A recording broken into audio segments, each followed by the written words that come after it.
Selain dari masalah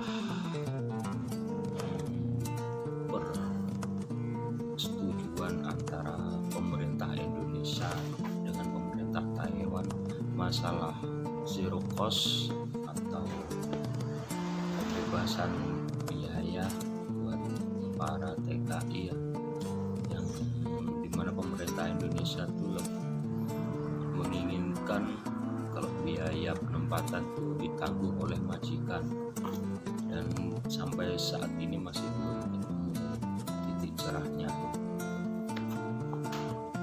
Di samping itu ada lagi sekarang di Taiwan tuh lagi maraknya COVID alias virus corona, lagi marak terutama yang di daerah Taoyuan.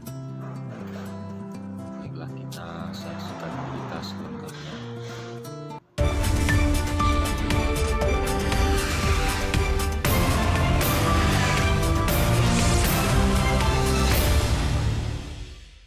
Taiwan melaporkan 6 kasus positif tanggal 19. 2 diantaranya merupakan kasus penularan dari luar negeri, yakni seorang wanita dari Amerika dan seorang ABK Indonesia. 4 kasus dalam negeri meliputi pihak yang pernah melakukan kontak dengan tenaga medis. 2 kasus diantaranya adalah keluarga perawat yang terinfeksi tanggal 18, rekan kerjanya, dan seorang pekerja migran Vietnam yang tinggal di rumah sakit. 1位护理人员，那2位是原863的同住的家人。那另外一位是在9B 病房内的外籍看护。 Penderita baru kali ini pernah mengunjungi pasar Nanmen di Taoyuan. Selain itu, seorang diantaranya merupakan pegawai toko Mos Burger pada MRT Taoyuan Airport.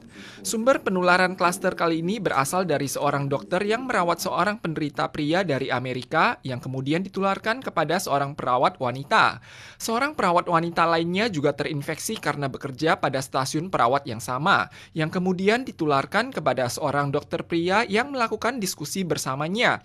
Sedangkan seorang perawat berusia 50-an tahun juga tertular akibat bekerja dengan dokter yang terinfeksi pada zona yang sama. Total mencakup 2 orang dokter, 4 perawat, dan 3 pihak yang pernah melakukan kontak.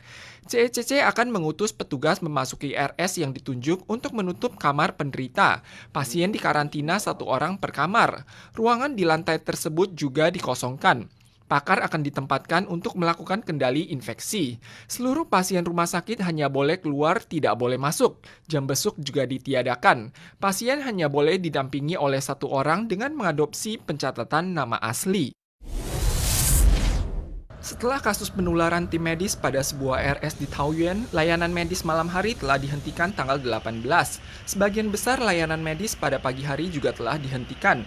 Demikian juga dengan layanan pengambilan obat. Seluruh area RS dibagi menjadi 3 zona berdasarkan tingkat bahaya. Zona merah berarti area yang pernah dilalui oleh penderita atau area positif yang berhasil dideteksi. Zona ini telah tertutup secara ketat. Zona kuning adalah area di sekitar zona rawan berbahaya. Sedangkan zona hijau adalah zona layanan medis beresiko rendah. Warga boleh keluar masuk pada zona ini. RS National Taiwan University mengumumkan mulai tanggal 19 frekuensi besuk terbanyak adalah 2 kali per hari. Sedangkan UGD hanya diizinkan 1 kali per hari, paling banyak 2 orang.